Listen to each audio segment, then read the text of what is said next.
yes. Well, I'm here, situated in Stockholm, and well, I'm 62 years old, and I can say that I benefit from certain experience. I was educated as a concert pianist, and I received my training in Sweden, in the United States, and in France. And then I started as a freelance musician, which I did for 15 years. After that, I changed more and more over to pedagogic issues and teaching. And I have been functioning as the president of European Piano Teachers Association Sweden for almost 5 years. I'm interested in many things, but education is something which I find extremely important, and also the adaptation to the digital reality and digitized solutions and possibilities and impossibilities. So that's me. I'm sitting in Rehoboth, Massachusetts, on the east coast of the United States. And it's a pleasure to be beamed into your conference from quite a distance here. I have to say I'm not as young a man as Patrick, so I've been at this even a few more years than he, but I share a lot of the sentiments that he expressed. I am a classical musician. A good bit of my career has been devoted to music education, which I'll be talking about today.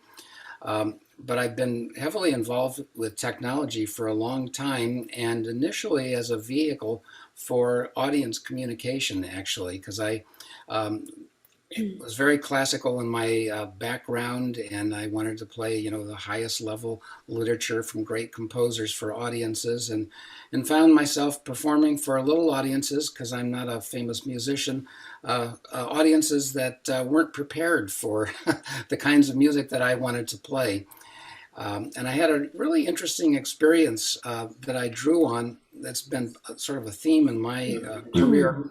When I was in middle school, I attended a young person's concert that was given by an orchestra, and they did Camille Saint-Saëns' Carnival of the Animals. And they had brought in an artist, and she set up a big easel. And as they played each of the pieces of that work, she drew each one of these animals in chalk in real time. And I was just marveled at the fact that she'd always get her last stroke in just as we were hearing the final chord of each movement. And that awakened my sensitivity to this idea that we could do a lot with the visual experience and bring an audience into our world when they don't have the background that we as a musician might have. And so that's been a good bit of my performance work. But the rest that I'll be talking about today is, building audiences through getting them involved in music making, whether they're young people or old people. I'm Vojislav Ivanović. I'm a composer and a guitarist. I will not mention my age because Alexandra, my wife, she's quite a bit younger than me. And just the numbers. just the numbers. Sure. And I'm Alexandra Ivanović. I'm from Belgrade, but we live for 3 years now. We live in Sarajevo, East Sarajevo, where we teach at the Music Academy of University of East Sarajevo. Could you explain to our foreign guests what does East Sarajevo mean? Yeah, just before that, I just wanted to say that besides being married with 2 children, we both teach at the Music Academy at the East Sarajevo. But we are also, since 2008, performing together as a Levante guitar duo and organizing a guitar festival, which we will be mentioning later on. In the presentation. I just want to say that we are kind of really a family musical enterprise. Yeah, so we are dealing with education, with kind of organizing a festival, and also, the first thing is that we are performers. All right, but Sarajevo East is a part of the Sarajevo which is more like it's inhabited by. It is completely new part. I was born in Sarajevo, although I lived for decades. I lived in Greece, and then in Belgrade, and now I'm back in Sarajevo with Alexandra. Because they have another academy on the other side Yes. of Sarajevo. Yes, sure. This is the one that I attended, but our academy is situated in East Sarajevo, which is Republic of Srpska. Yeah, and the city of Bosnia and Sarajevo is Herzegovina. federation. And this academy actually started during the war in a very, very tough conditions. 94, 95. With very, very few logistics, but with a lot of devotion and a lot of love. And so it became a rather serious institution, I'd Good. say. All right. Let's go back to Patrick and hear from him. Patrick, I would like you to tell us a little bit about Swedish music, or so-called culture school.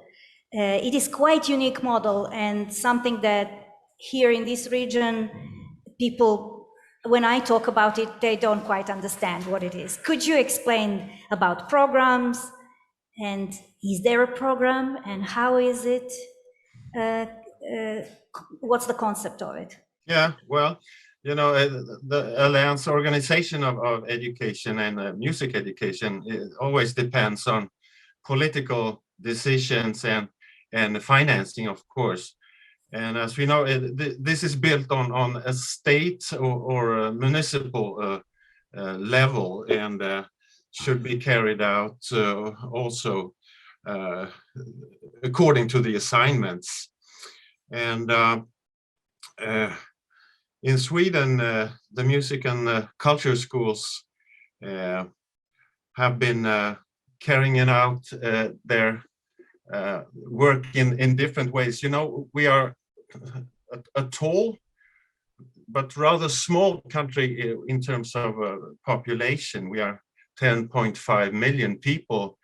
On a very large territory. Very geographically a tall, spacious country. And the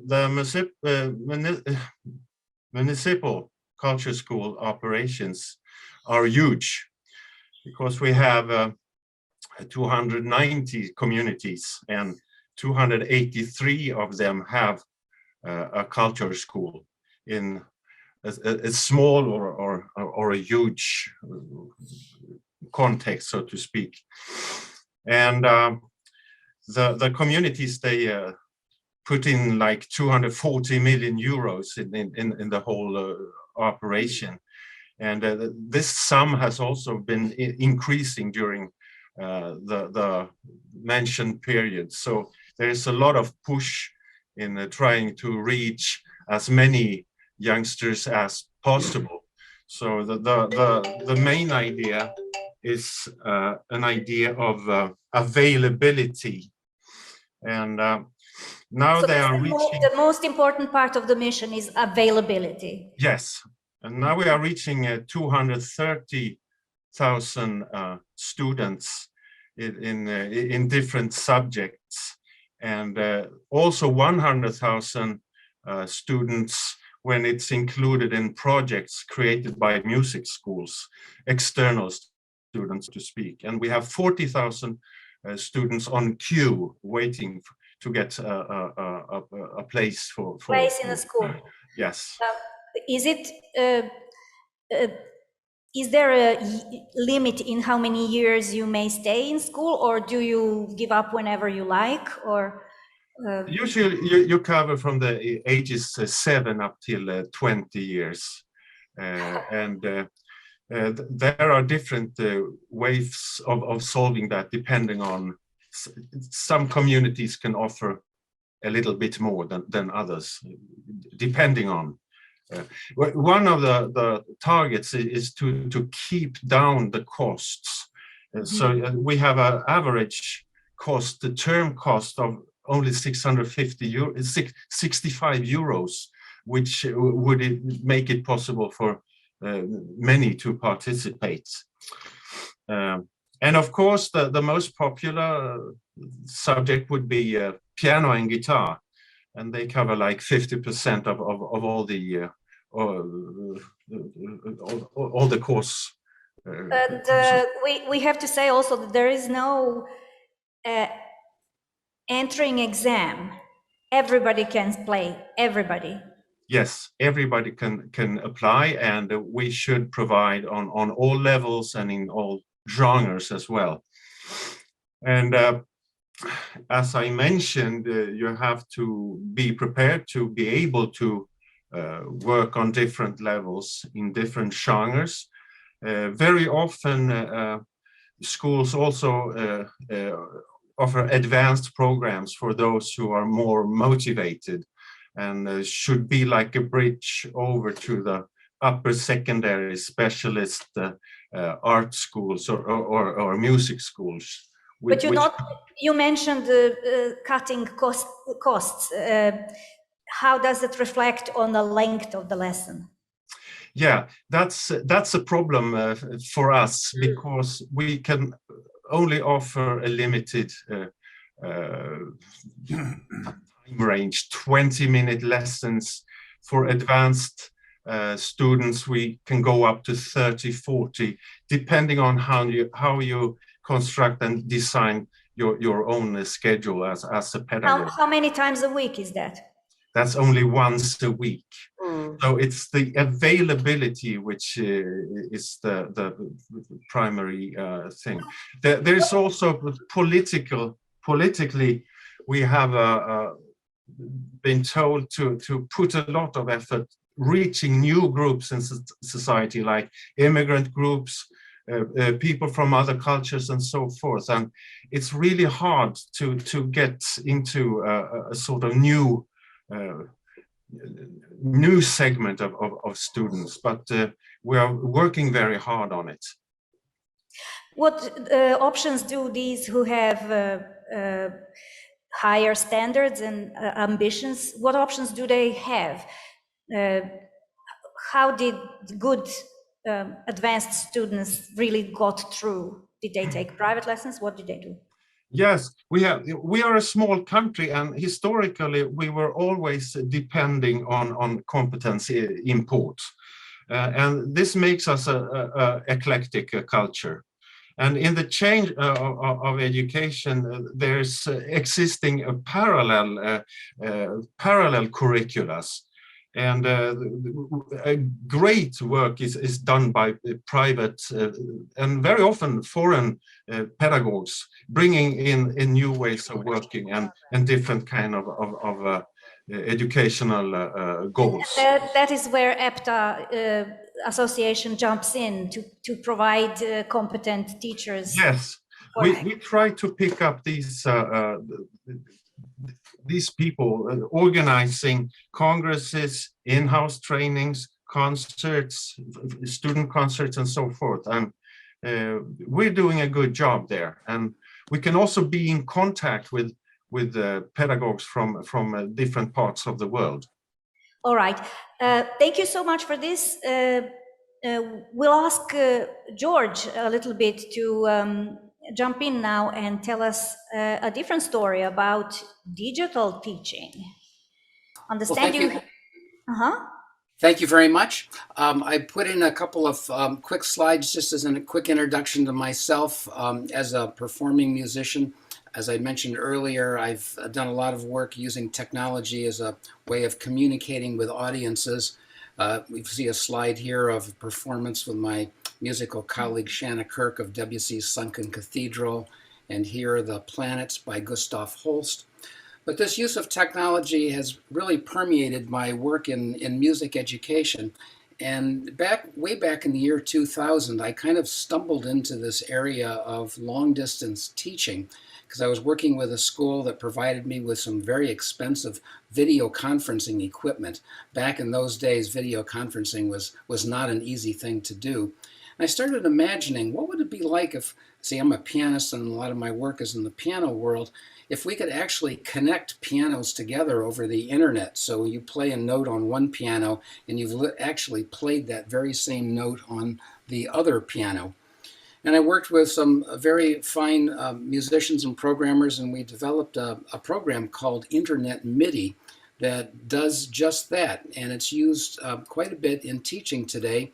And I wanted to give you just a little video taste of what this is like connecting pianos. This is a little portion of a performance connecting a piano about 2,500 miles away.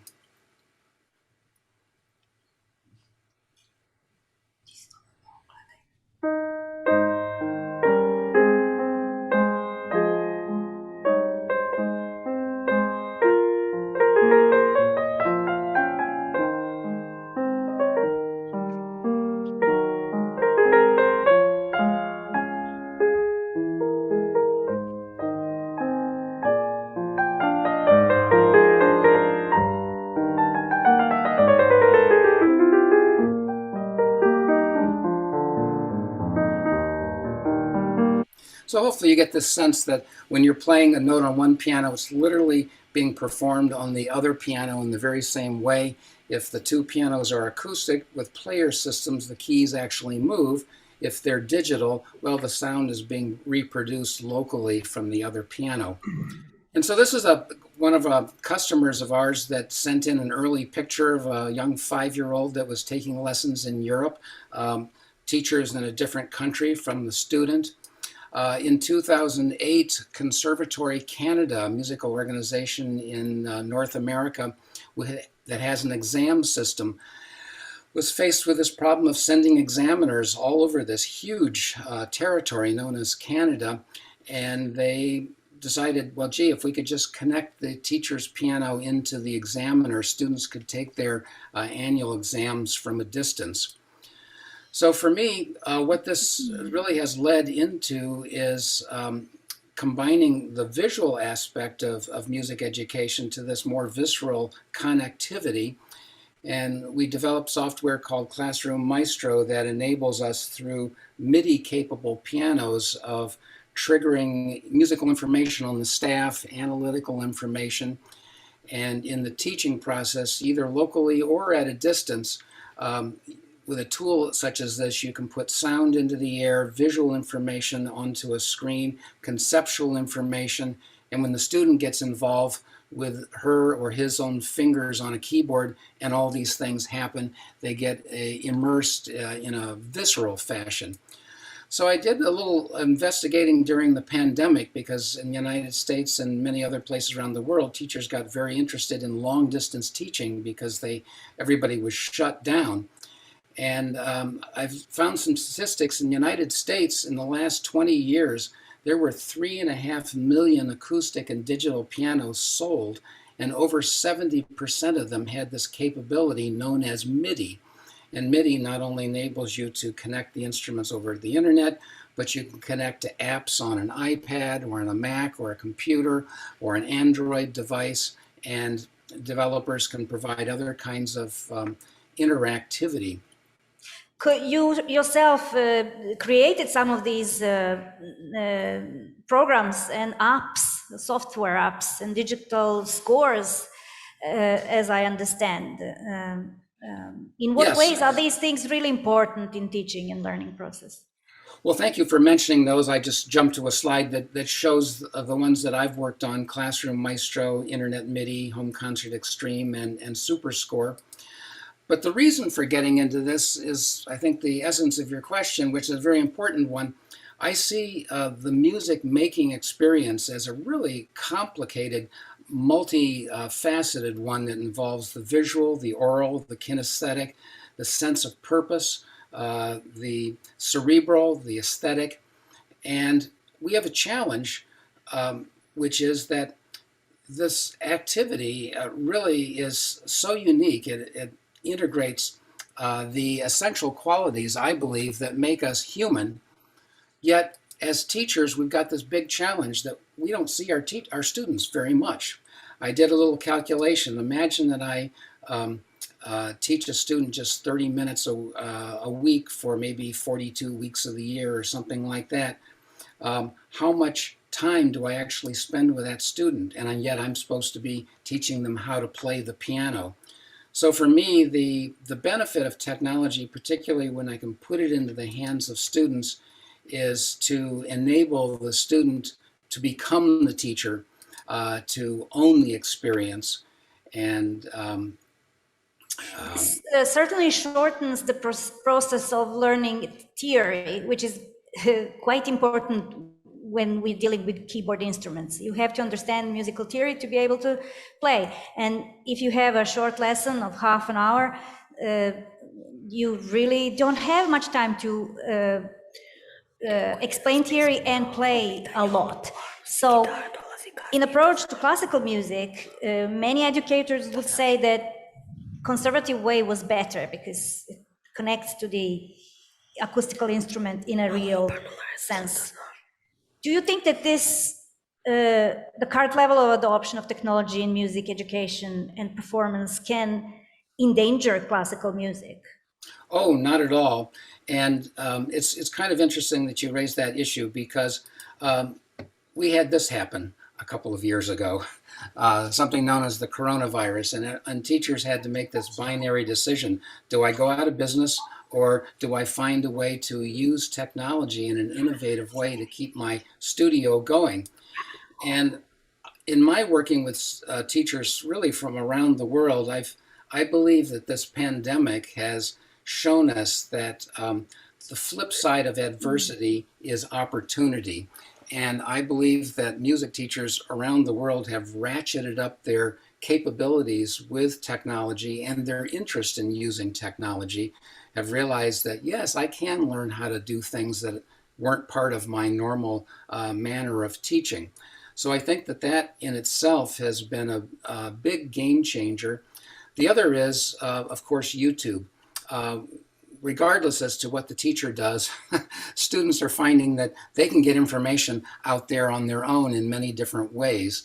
And I often see students independently, with or without a teacher, taking advantage of YouTube type tutorials. Yes. Quick questions from just before we switch to next guest. Who is a typical student of yours? Is there a category or age or? Oh, it's changed over the years. I've done conservatory level teaching and college teaching, and today it's private studio teaching, which can include people as young as 6 or 7 and as old as currently maybe 78. And equally those who aspire to professional and amateur playing as well, yes? Oh, absolutely. The whole spectrum. And would you be able to do this, to develop these techniques if you worked all your life only in a public school in some sort of, you know, let's say conservative environment? Well, I was in a very conservative environment at New England Conservatory, but it was always on a part-time basis. And so I've had this opportunity by cobbling together a multifaceted career, you know, a little bit of here, a little bit here, that I've had the luxury of independence and have been able to work on the technology side on my own and in collaboration with colleagues over the years. And in fact, that's an area where I make recommendations to teachers who are interested in getting more involved with technology to find a buddy, another colleague who's got the same interests, and meet with that person regularly, teach each other what you've learned during the week using new tools. It can be very, very exciting. Thank you so much. Now we will go to Sarajevo. Could you please give us back our screen? Yes. All right, Alexandra and Vojislav, you heard this. Now we can compare this to what we have, the situation with the guitar. Can you tell us a little bit, first of all, your concert career? How much do you perform? I was just wondering if we will eventually see the video that we prepared. Okay. Which is, does anyone want to? it could be a good moment, but okay, I can start Conferencia. answering before that. So in the meanwhile, you can. Yeah, you can go talk about I guess what we do as educators would be kind of opposite of what was the name of our American colleague? George was saying we work in a conservative institution. It just occurred to me, interestingly, that conservatory is exactly that. It's conservative. Yes, conservative institution. But I really believe that it doesn't have to be that way necessarily. We work educating professionals, and that's the main difference, I guess. And maybe in this spot, just to mention that I believe we are very, very lucky still that music schools and academies I believe in all the former countries of Yugoslavia are still free. Free, which is unbelievable. Which is, I believe, great thing. So no problem with money, at least. But of course, there are many other problems. Yeah, but maybe we should say a little No, bit we about can- our concert. We can see your video. Yeah. We are sorry about the glitches, but Oh, okay. in the end, it will show what it needs to show. Don't worry. This is how No beautiful. sound. Yeah, no sound anyway. We Because, talk. yes, we you talk go on talking, over. Yeah. Oh, okay. Okay, so perhaps we can continue. Yeah, talking. about the career and performance. So we are. I'll just let Alexandra jump in. We had our each of us our solo career, but like I mentioned, since 2008, You we perform as a duo We also. perform as a duo. Yes. Yeah, we recorded a CD, Levantine Journey, which is, well, the Vojislav is composer, which is very important in our, duo, because we play almost all of our program is his music. So it is unique, and it is not all written. This is here us It is- performing a concerto for two guitars. These are some shots from Master our classes, festival, yes. from master classes. Which we organize. From competition. Yes.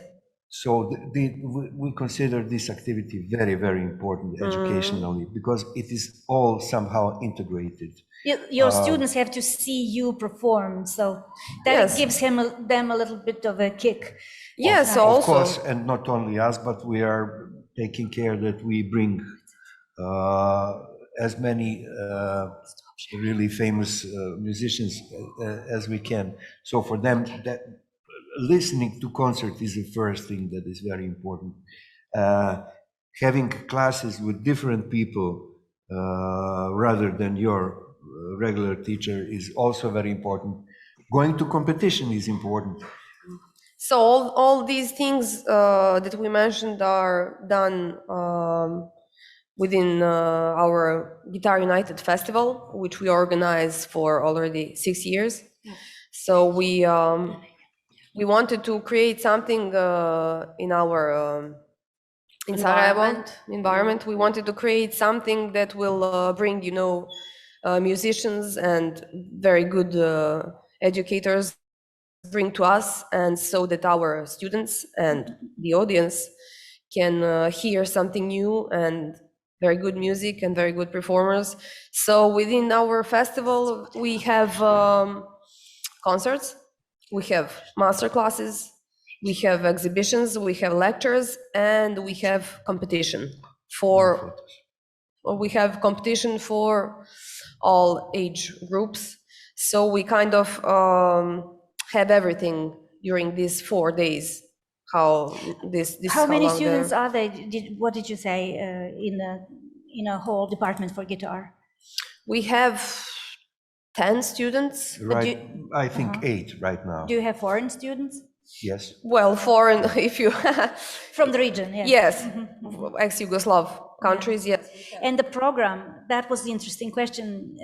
The program for at the academy, is it new made or is it inherited from the old times of Yugoslavian Federation? I think it's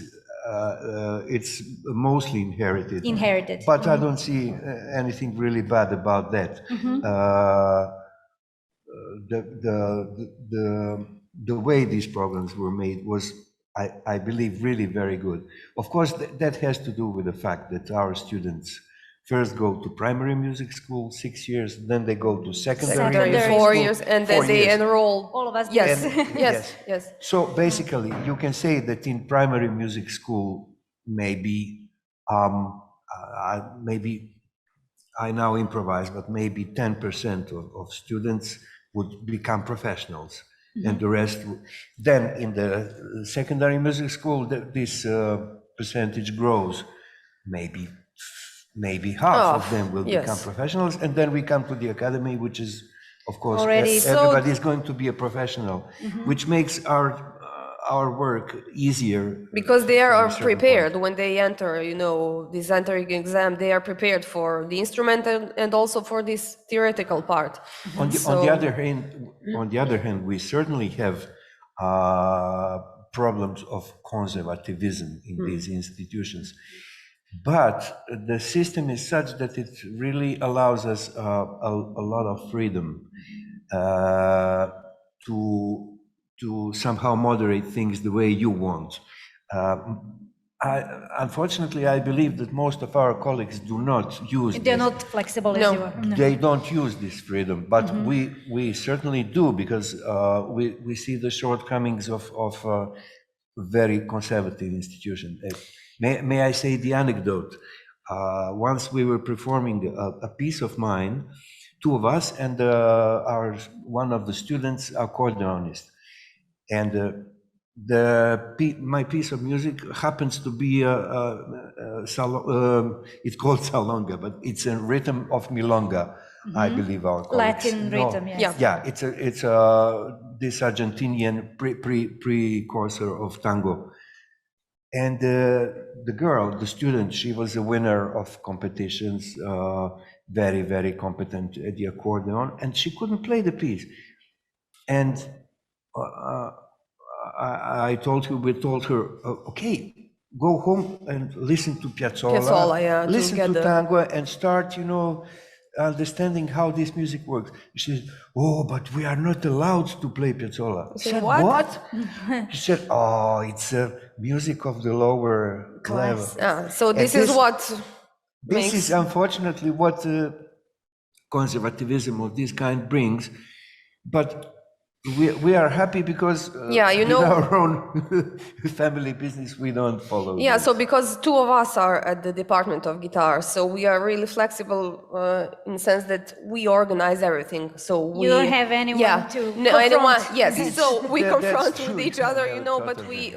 we also can almost every school year we can say, okay, within this program we want to change the obligatory, piece, or this is not working, or this is too easy, or this is too advanced. So we can change it, and there is no problem, Also, I'd like to encourage and stimulate composition. I'm teaching composition also from this year. Do they learn how to improvise? We start this year. We started making a plan how to deal with that as well. One question that cannot be avoided, since we heard from Patrick that piano and guitar are the most popular instruments in Sweden when it comes to demand from students. I suppose it's the same. Is guitar as popular as is absolutely everywhere else? so. So it is. Classical guitar is absolute winner. I believe for decades. Yes.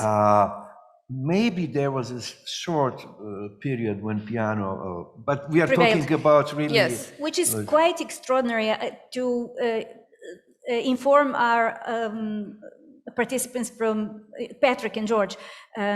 This is not the country where guitar was a folk instrument, right? No, but We had other string instruments in the past. but no. So it came from the outside, from Europe, yes? Yeah, but it is interesting Yes, that these ex-Yugoslav countries are full of Guitarists. Yes, I believe it's a phenomenon that Yes. I don't know how to explain. We are talking particularly of Serbia, Croatia, and Bosnia. So if you calculate the population and the number of highly internationally recognized performers and composers in classical guitar, you wonder what's happening, because it's really a boom. It's Yeah. really a boom. amazing. I mean, Yes. you cannot make a list of 5 world greatest composers or guitarists and not to have at least one name from from this region. something similar to basketball. How about the electrical guitar? Is it starting to push the classical guitar out a little bit? Well, it's In these countries, no, and for the very simple reason, electric guitar is not taught at the Not taught in schools. schools. This is absolutely phenomenal for a Swedish teacher who works in a music school, that electrical guitar is not taught. That is an instrument that you learn yourself in your garage with your band, spontaneously. Or in some private schools do have which, maybe which privately. is good. Yes. Maybe you have an uncle who's good. Yes. Yes. But you have it at And private he music teaches schools. you, but you do not come to the public music school to learn electrical guitar. But you know nevertheless, incredible electric players are coming course, out yes. every year. Which is also amazing. I mean, when you figure it out. I don't know. But very important thing that keeps the classical guitar very popular also is that you have it in all public schools and it's free of charge. So when you have small children and they want to learn something, they always say, "Oh, there is a guitar department. I want to go to learn guitar." They don't know what are they going. Means, Yes, what it really Of means. course, they enroll. For parents, of course, the having free education is good. Also, playing guitar, sometimes there's an idea like, okay, guitar is cheaper to buy than a piano. Also, another information, we still have although we're not a welfare system anymore, but the education is still functioning on the grounds of welfare state. Even the music school is for free. Of course, the instrument is not for free, and the scores are not for free, and everything else that goes with it. And music school is always on its own in another building. So you have to be a chauffeur to your children and take them to school few times a week. They have a separate lessons from the first level, separate lessons in theory and solfège, or how do you call it? Ear training. Ear training. Yeah. So they come to instrumental lessons already prepared, which in Sweden, you can tell us, Patrick, is supposed to function this way. They should learn the basic theory in the grammar school on the lesson of music education, right? Yes, there is a curricula, what you should know and what you should do in school. Absolutely. But there are also fluctuations. I've seen that. You should also try to play in a band, very simply with the drums, guitar, and a keyboard. Two chords or something, yes. Yeah, a few chords, just to get into a sort of ensemble situation. So what music school or cultural school system is really providing is the information about playing instruments, basics, right? Yes, I think so. And if you have a deeper interest, of course, you will apply for the music school and sort of get a feeling for it, which you can, of course, But develop. there is no music school as such where children go after the school hours to some particular lessons. The instrument education is also settled in the grammar school. Ordinary school is borrowing premises to the teachers to teach instruments, right? Yeah, that's possible. Yes. Well, my experience was I was always placed to teach in a grammar school. There is a Naka had premises for instrument teaching, but that was for older children, right? Small children didn't come to this to the building of the Naka school. Which age range are we talking about? I suppose up to 12 years of age, they are having lessons at their ordinary school. Yes. Is that so, or am I wrong? I don't. Are you talking about the curriculum in the elementary school now? No. I'm talking the piano lessons. You don't go to the teacher. Yes. The teacher comes to your school, and after the school and they lessons, do it after hours. Stay there, and you get the lesson there. You're half an hour a week. Yeah, sure. We have an interesting discussion right now because in remote communities, they have been able to give instrumental lessons during school time. But this is opposed to the law. You cannot do that because you have, the school is the school and the music school is something you do afterwards.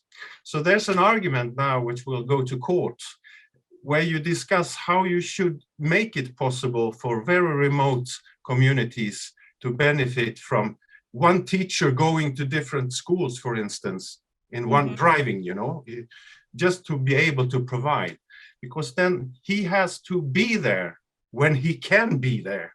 So that will be very interesting to see how they solve this thing. The remote communities have problems, but we have found a solution by letting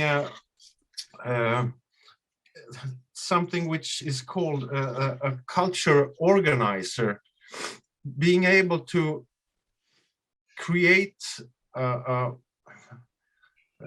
projects, create a schedule for students from different parts, driving them to more urban situations where they can experience concerts or having saxophone lessons in another city and so forth. So and to this explain works to very our well. we have to explain to our listeners in the hall and everybody online that in Sweden there are regions where people the population is so dense that you don't sometimes meet your first neighbor for days, you know. And you mean sparse? Yeah, In the north. there are no classical traditional villages like here. The farms are outspread. They don't touch, the houses are not close to each other. So if you send your child to the music school, it means that it will probably have to go very far through the snow or cold or something, you know. So you prefer all the lessons to be kept at one place in one how do you call it? Building? Yes, the same school building. But the schools, as Patrick says now, are complaining about it because it disrupts their own teaching.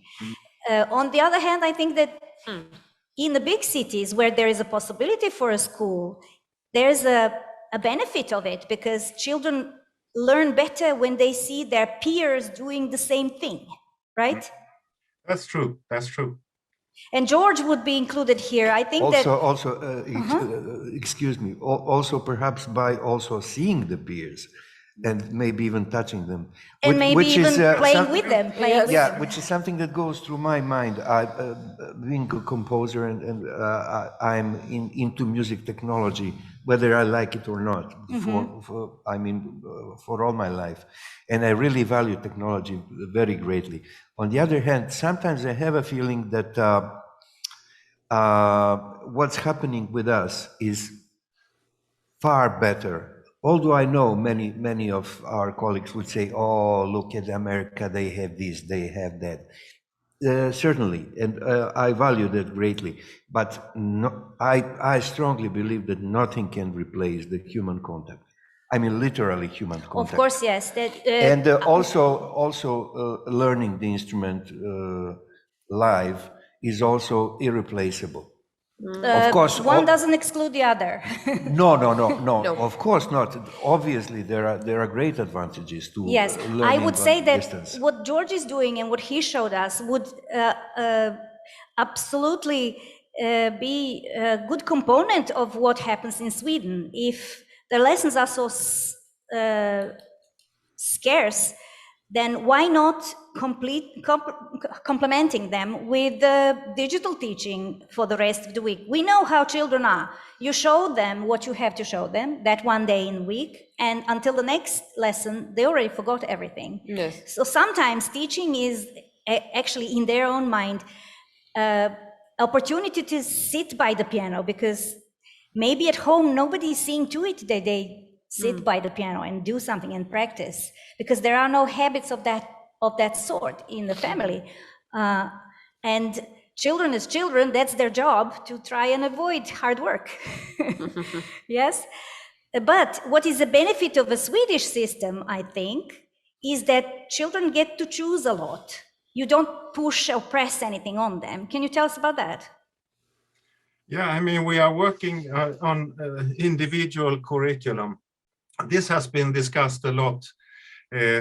Like, should there be a state sort of quality defined in a sort of grade system, the English model or the US or Canadian model, where you go different stages, and what should you benefit from that? We have had the British models of gradings in Sweden too, but it really doesn't suit us. I was talking to an English friend, he said, we love tests here in Great Britain. We are not constructed that way, I think, and the children... Another mentality. Another pedagogic approach, I think. So the availability with the possibility to be an active part in the pedagogical play between the teacher and student is very important. And I think it's good, because I've been teaching for so many years. And I was very traditional 20 years ago with a very clear-cut methodology. Now I let things happen in another way. But I agree with the Vojislav. Yes, because there is a moment where with human beings we have to be together, because our brain is mirroring what's close to us, and also the brain science during the last 30 years has concluded that the brain is the body, and the knowledge about the brain will change the ways we work, and I don't know, if we're creating an environment which lacks space and body and tone vibrations, that would make it really very hard. Yes, exactly, because it is proven it is not just the stimuli of the brain, but also of the skeleton, of everything. You know, this the sound is also physical, just like water. Oh, right? yeah. And I believe, just by the way, and very shortly, I believe that the same issue may be raised about developing audience. The problem of live concert versus online, which we had to witness in the past 2 years because of pandemic. So obviously it can be very, very similar problem. Okay, we had a very long discussion last year about digital concerts and all sorts of aspects. There are so many different concerts and adjusted to different kind of audience and different demands. Some youngsters thought that was so cool when you can switch in and listen to the performer who also talks about why he played the way he did, and you can challenge him this and that way. You can go into really deep conversation about it, and it is sort of entertainment for them. We can understand them. They live in a different era, but it doesn't mean that it should be the only way, you know. Well, you cannot feel the vibration that you mentioned earlier. God forbid, I one. really hope so. I mean, it could be that for me and it was very well paid also, I must say. Young people can earn a very, very good income on this way. It could be also that we are losing the touch with what's new. But also there is a probability that we are right. I'm really afraid, and I don't want to imagine the world without live playing. Without live playing. George, we are forgetting you. Sorry, I have a very concrete, very distinct, specific question for you.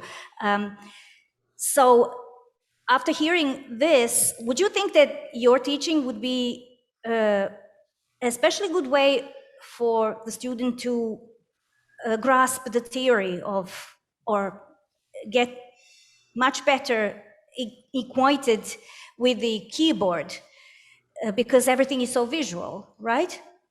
Well, the keyboard definitely has a huge advantage in that regard. It's visual, and of course, once you put your fingers on it, it becomes kinesthetic as well. Much more clear for children, for example, if they see which one should be pressed when. Oh yeah, absolutely. chords are demanded.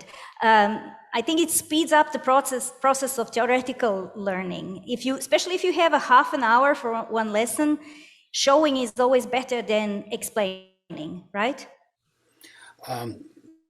Certainly is, and doing is even better than that. Yes. Could you tell us what would be the outcome of, is there a damage of playing only digital instrument all the time for your apparatus? These keyboards are made better and better, I know that, but is there a damage to fingers? Well, it's hard to make sweeping statements because there's such a variety of instruments under that category of digital. So we have to be very careful when we buy, right? Oh, absolutely. And at the very high end, we have true acoustic instruments that have technology added to them. And just playing the instrument as an instrument, it's no different than playing it if it didn't have the technology embedded. Then there are instruments that are known as hybrids, such as digital pianos that have the mechanical action of a real acoustic piano, but the tone is produced digitally. Now, I make a big point here that one of the things that teachers found out during the pandemic, at least in the United States, was they got a view into the homes of their students and what was going on. And they were while practicing, not all the time. Right. And in many cases, I got many reports of how appalled they were about how badly out of tune the instruments were, about keys that didn't function, and things like that the teacher had no idea about. But in the case of a student who had a decent quality digital piano, you were guaranteed that they were hearing the music in tune. So there's a spectrum of issues here, and affordability is another thing. I mean, it's one thing to hold up a standard for a fine acoustic instrument, but if that's not affordable, to have something that gets you involved is, I think, it's appropriate. It's a primer argument in Sweden for the new students to buy a digital instrument instead of acoustic. First of all, they think that acoustic instrument will cost them in the long run because they have to tune it all the time and maintain it.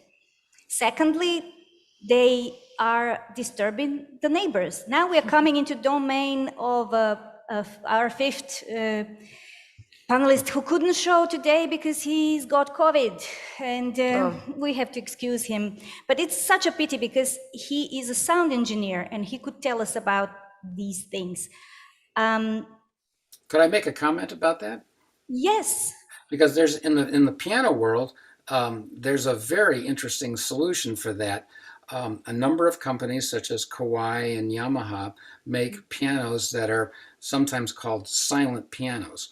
They're acoustic pianos with hammers, strings. With addition of digital box underneath. Right, but you have an option that when you plug in headphones, a mechanism comes into play that prevents the hammers from hitting the string and you become digital. So that when you're in that situation that you can't bother other people, you can still keep playing. You just switch off, yes. So basically you have two instruments in one. You have an acoustic and a digital piano in the same box. Yes, silent instruments are nothing new. I mean, there is silent guitar and silent piano. And you can play samples of Steinway, etc., etc. Yes, they build in these boxes underneath every instrument today. If you have a good technician, he can lift the whole keyboard and put the sensors underneath, and the box, screw the box on the bottom of the piano, and then you will have the same component into your old standard piano. Yes. Yeah, and there are similar technologies for other instruments. I mean, Yamaha, for example, has pioneered something called silent brass, silent strings. You're playing an acoustic instrument, but the resonant body has been taken out of the equation. Yes. And you listen over headphones, and it's not completely silent, but the volume is substantially reduced. Here is the question for everyone. Again, a pity that Dobrivo is not here with us. He would tell us a few questions actually for everyone. How would we look at the idea that all the students who are studying music, even drama, would be thought about quality of sound, not just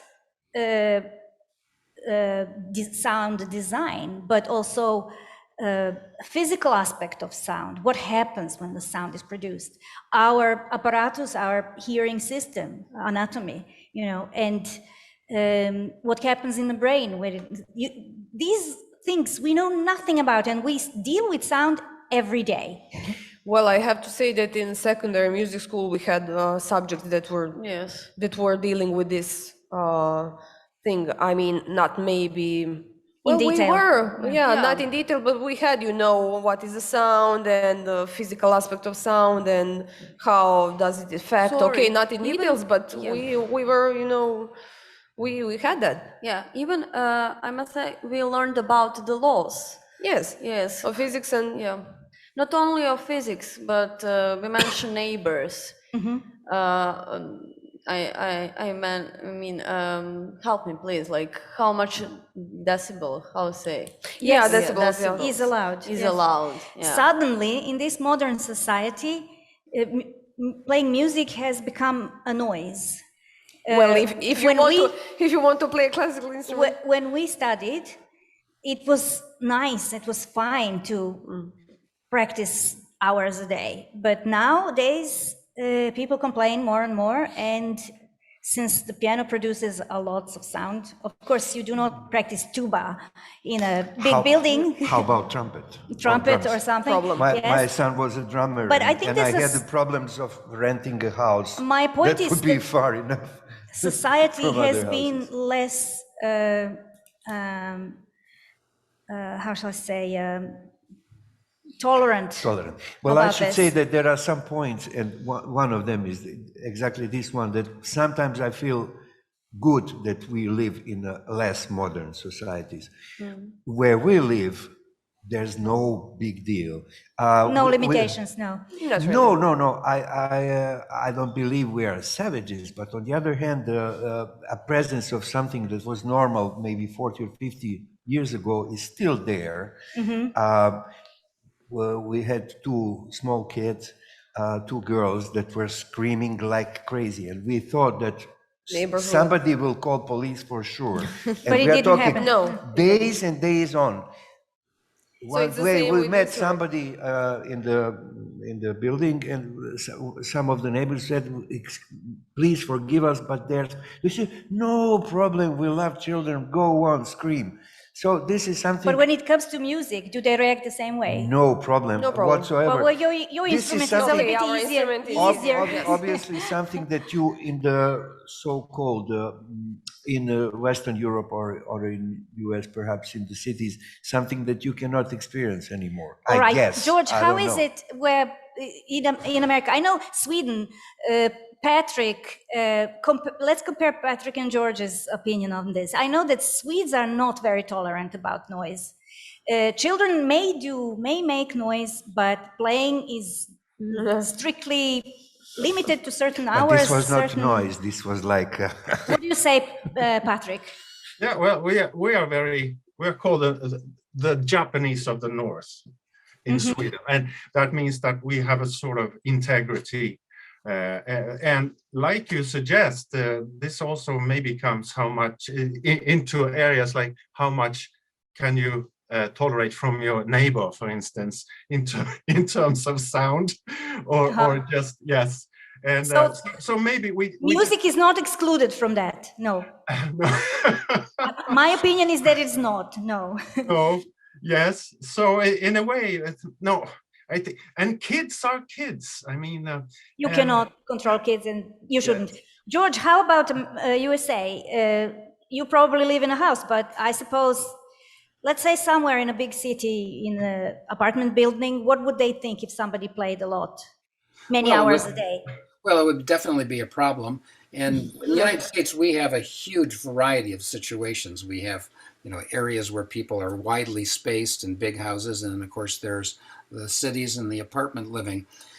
When I was in graduate school, I faced this problem of neighbor down below pounding on the ceiling when I'd practice because the neighbor didn't like it. And, you know, I got as many thick wool blankets as I could to put between the upright piano where the soundboard was and the wall to try to deaden things and to damp the sound.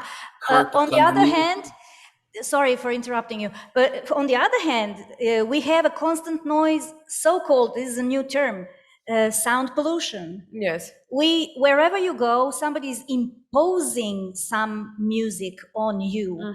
Is this really making our audience fed up with musical experience?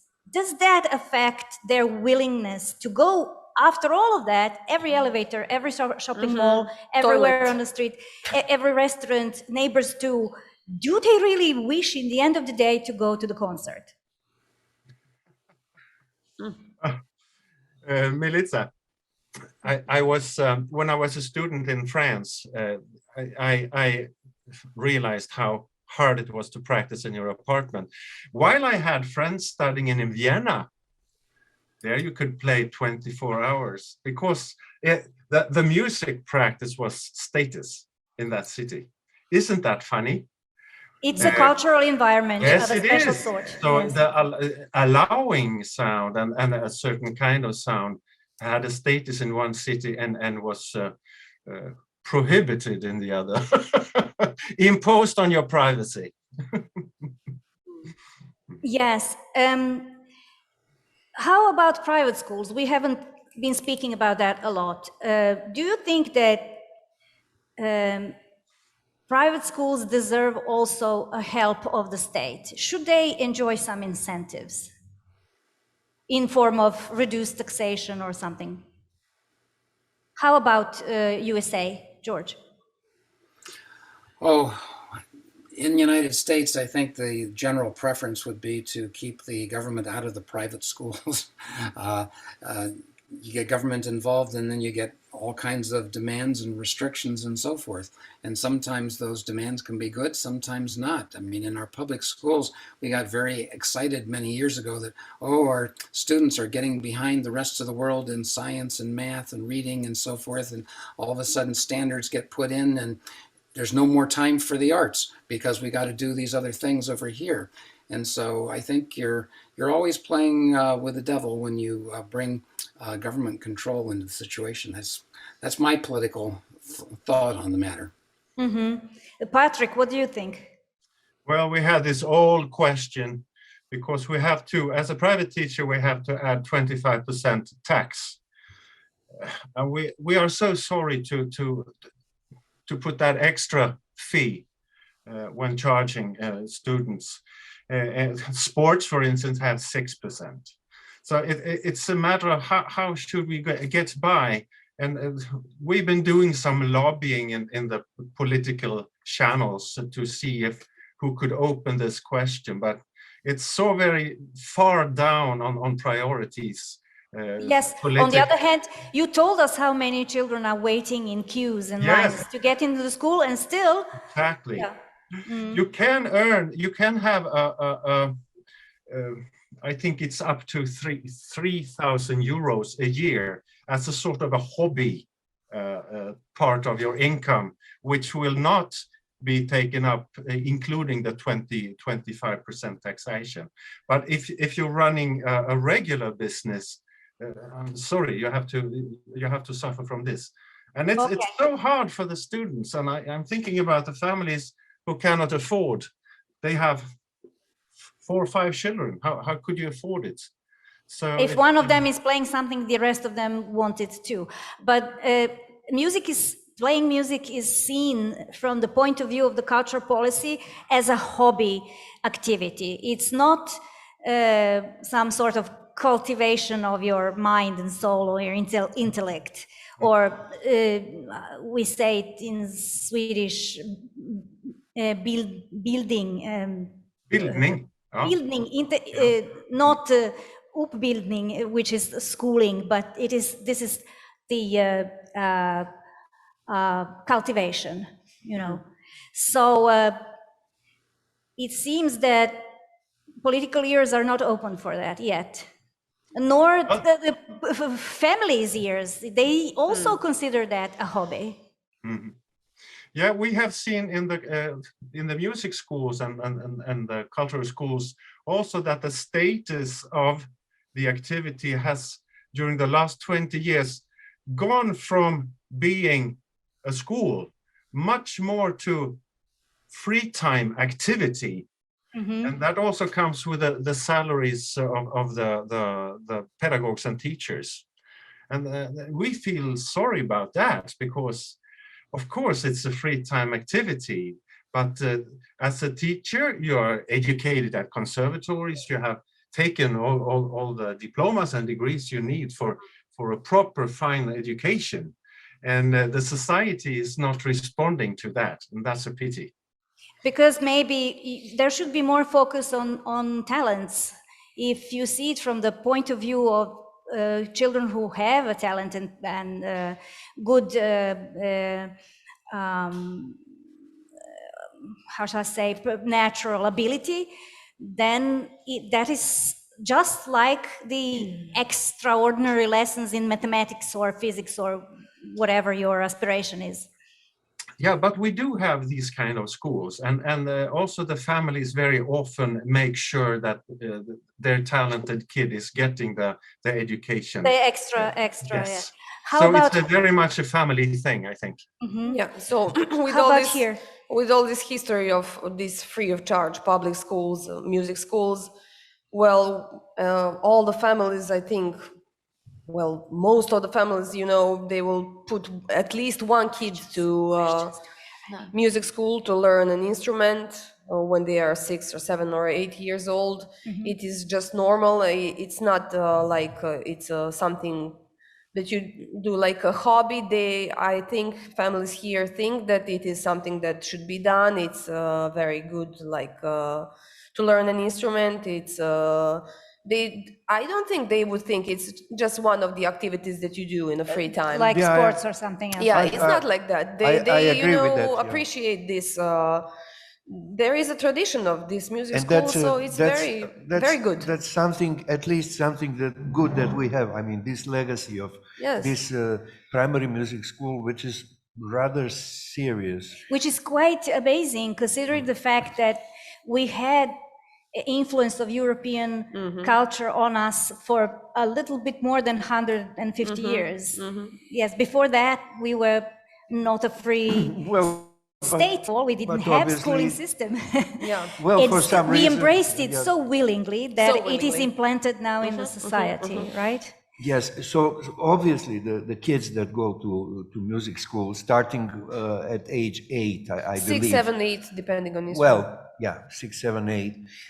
Yeah, I would see our kids not as hobbyists. I would see No. them as kids who are really getting something Very serious. which is more than just a hobby. I mean, really getting into the music. Not all of them, naturally, but on the And other parents hand, also. so many of them are enrolled.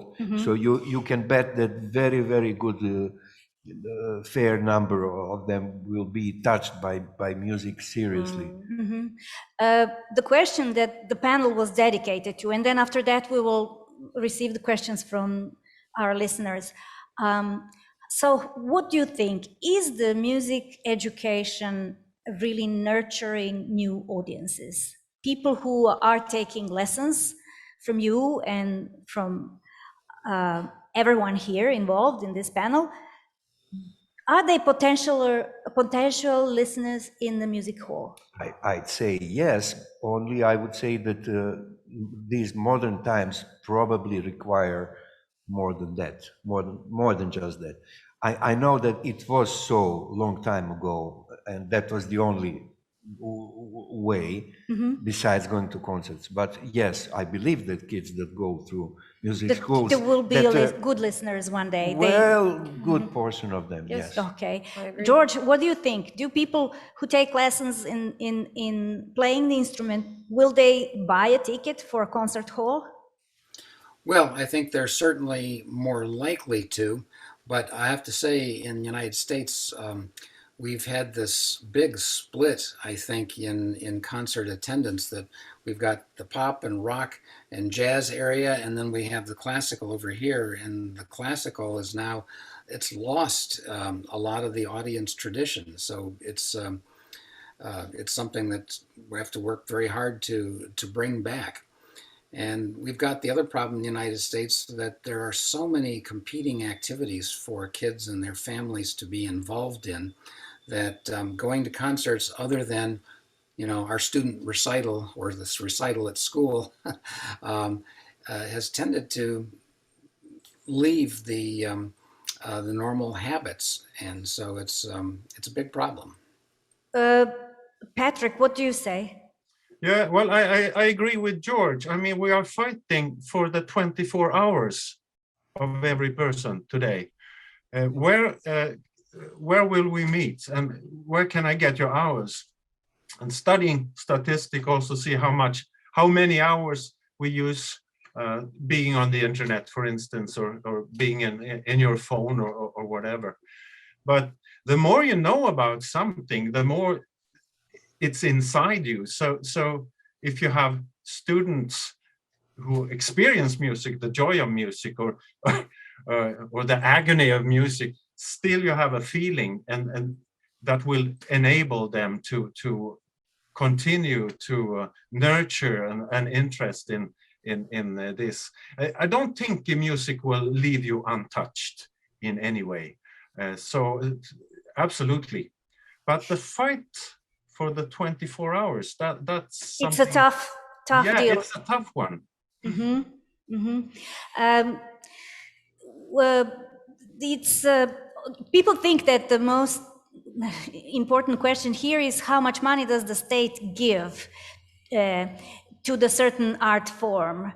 And if you ask other musicians from other genres, they usually complained everything goes to a concert hall. They bought how do you call it, organ for the church, which is, I don't know how many millions in cost. And on the other hand, we don't get anything. The fact that the state is sheltering classical music still doesn't mean that it is promoting classical music or popularizing it, right? It certainly doesn't. So that is contradiction here. If you say to a rock musician, come over here under this umbrella, and you will see what happens. You might get the money, but you might also get totally forgotten because of that money. I would just add that it's not even sheltering enough. But I believe you are very right. It's not really promoting. Well, the things are so complicated. Yes. It's becoming really more and more difficult to grasp these times that we are living in. They seem As to Patrick be so says, complex. the offer is enormously diverse. I mentioned previously that it's really good, and I still believe good thing that there are kids who are going to music school, and I believe that their soul will benefit and has a great. On the other hand, different countries can be very different. With us, we know that things are not so great. I mean, from our experience, me and Alexandra, we in Germany and in USA, we had such a beautiful experience with audience, and we know that with us here it doesn't. It's not working that way. So sometimes I'm wondering, okay, why? We have all these free public schools, music schools, but anyway, concerts do not cost that much either. Yes, and no, again, it is hard to have the audience. We've seen so many people who just love music. They were not musicians; they were just because lovers. Do you think there is a? Can we talk about democracy in music trends? Are there genres or art forms that are under some sort of stigma? I don't know. Many would say that classical music is always somehow traditionally, stereotypically connected to some sort of snobism or tradition of the high classes of the old time. Not only that, in all times in Yugoslavia, when you had the classical music on TV, they would say, "Oh, who died?"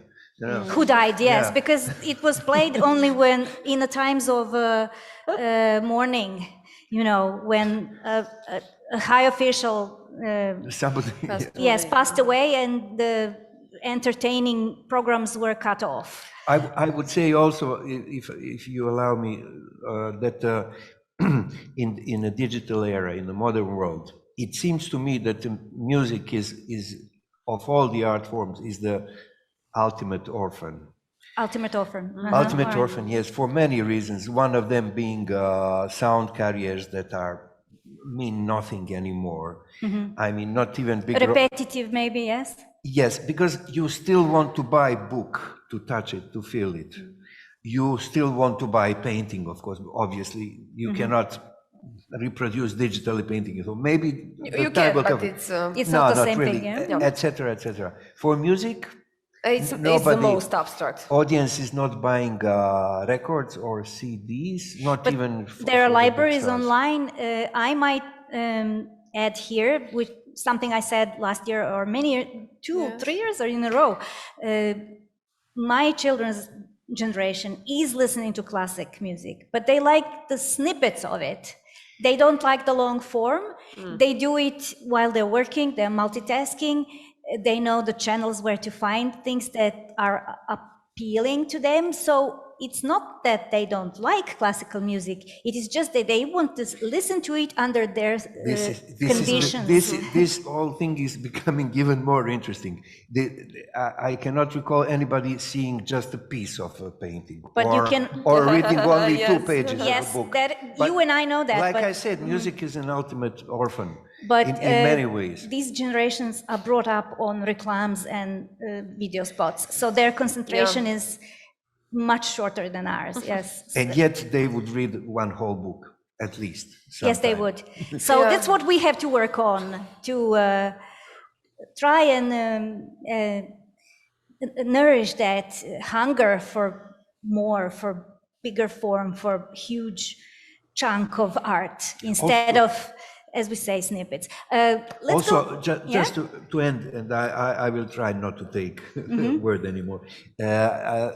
Like I said, it seems to me that music is an ultimate orphan, but also we have to add that music, at least in my opinion, is the most powerful of all art forms. And I believe that these two things are related. It's not just coincidence that. Okay, do we have any questions in the hall? Does anyone want to ask something? I can ask, should I have a microphone or something? Here comes a microphone, yes. Also, I will say to everyone who's online, they can ask as well. We can switch chat. them in, or they can write their question in the chat. Yes, go ahead. It is Ljubica Solunac, right? Yeah, I wanted to ask, is it in some way tried in a system of in a curriculum to try to get students on an early level to go to concerts? Should it be like a part of education to try to make a habit of it, and in that way to let's say make the audience of these young people that Turn are them into audience. Yes, yes. Yeah, well, I think it's done, not so much as it should be probably, but it is done. And also this thing that the Belgrade Philharmonic is doing, it's also very good. They have this kids concerts and Baby concerts. So it is something that goes, like you said, but it should be done more, definitely. Kolarac is also doing, I see Jasna on the screen. Yes. It also has a program, How to Listen to Concert, where they educate young people. The program for the concert kids and etiquette. Hello, everyone. Hello, Yes, Jasna. hello, everyone.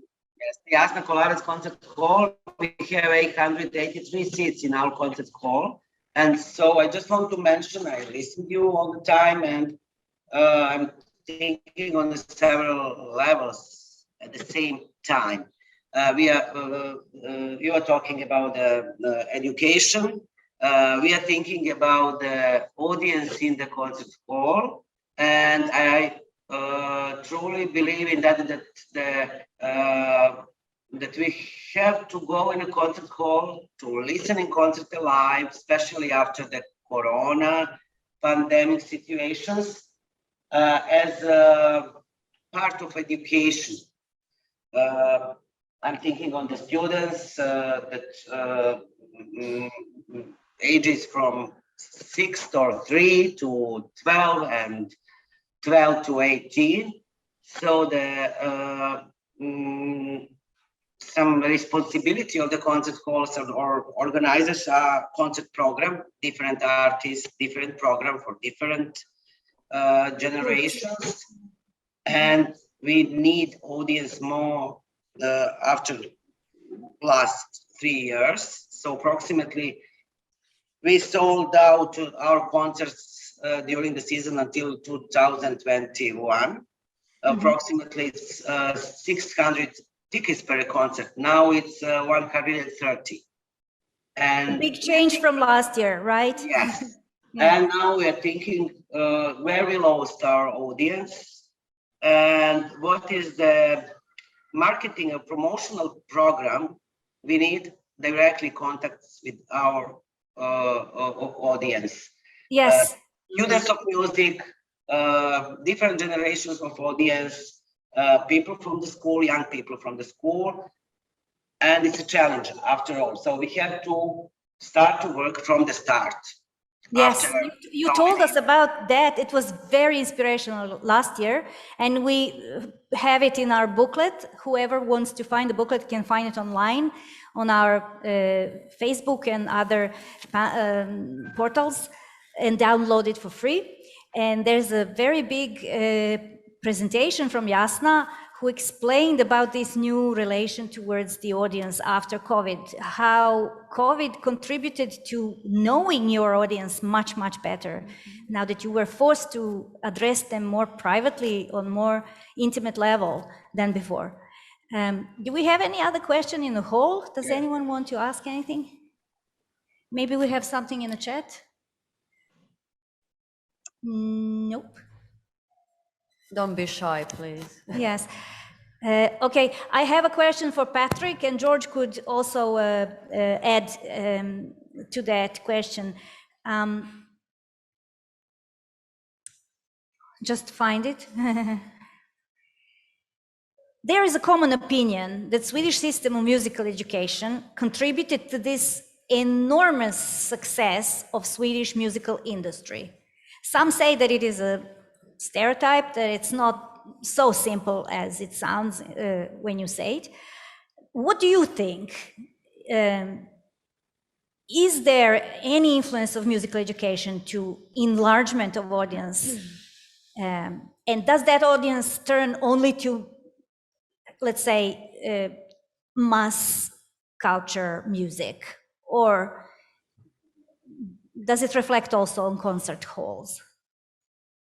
Well, I mean, there's definitely a consequence of the music schools and the successful popular music industry. I think we are number 3 in the world after United States and the UK. So because it's the accessibility and the remote small towns were able to form groups, and they could be provided by music schools for rehearsal and things music like instruments that. Also. Yeah. Yes, absolutely. So there were possibilities to express yourself in this way. And of course, with a combination of distribution nets and getting international, which in large cities, of course, which are exposed to an international arena, could make it successful for you. And there's a sort of consensus when it comes to the pop music in which everybody knows more or less.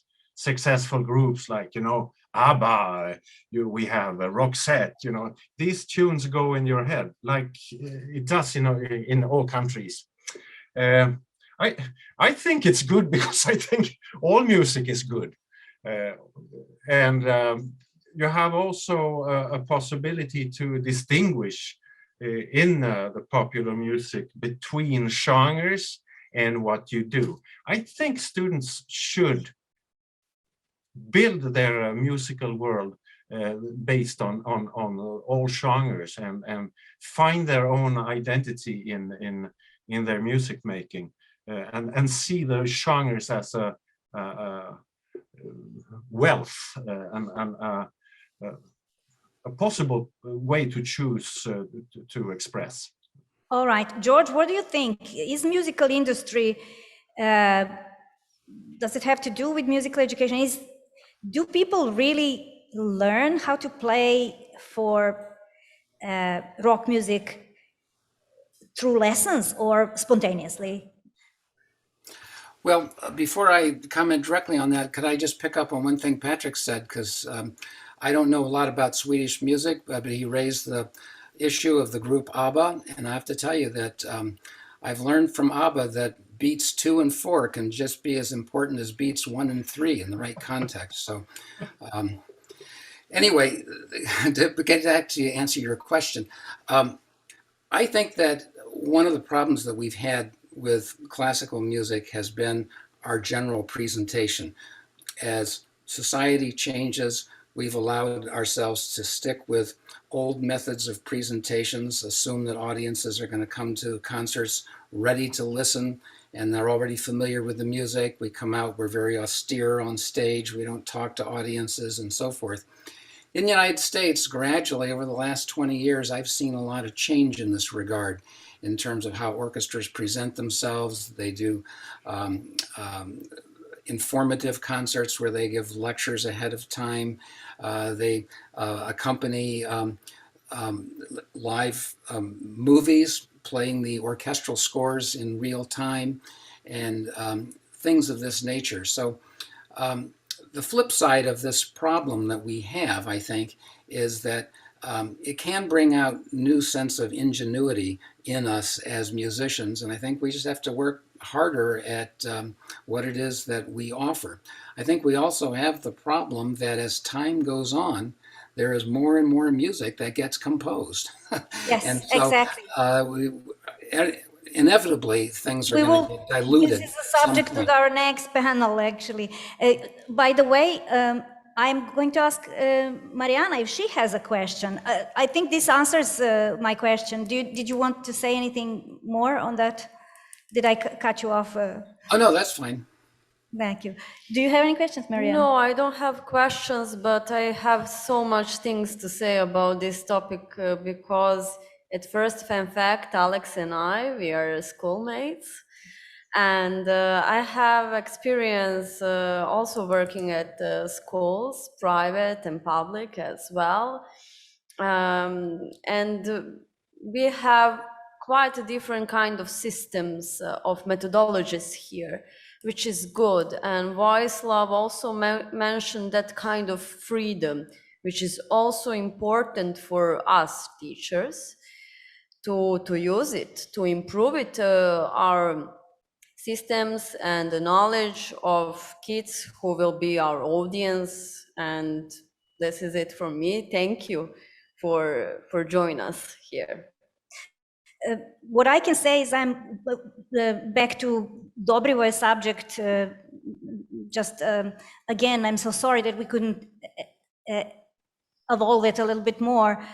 I'm so sorry to see that this constant sound that surrounds us is diminishing the audience's ability to understand the finances of a sound that is needed and included in classical music.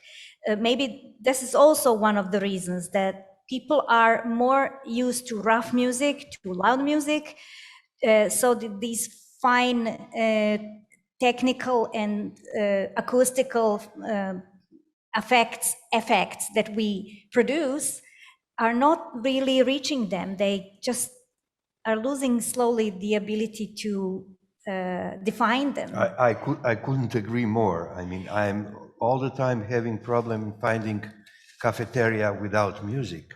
because they are terrorizing us literally. Can with we- music while I'm having my coffee, while I'm going to the toilet? It's crazy. Also, I'm watching youngsters with the earphones, like all the time, music.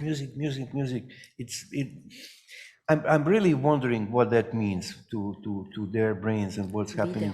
And I really, certainly, very much agree with you that being bombarded with whatever that music, Yes, even maybe. if you were listening Bach all the time. Yeah, but I have to add something. You know, all the time when you go to cafeteria or toilet or elevator, you hear this genre. Something that is imposed on you. Yes. You didn't choose it. Yes, imposed. but on the other hand, I was shocked when we were recently in one, it's a huge shop in Sarajevo, and I entered and I was like, what's going on? Something is different. They played classical music.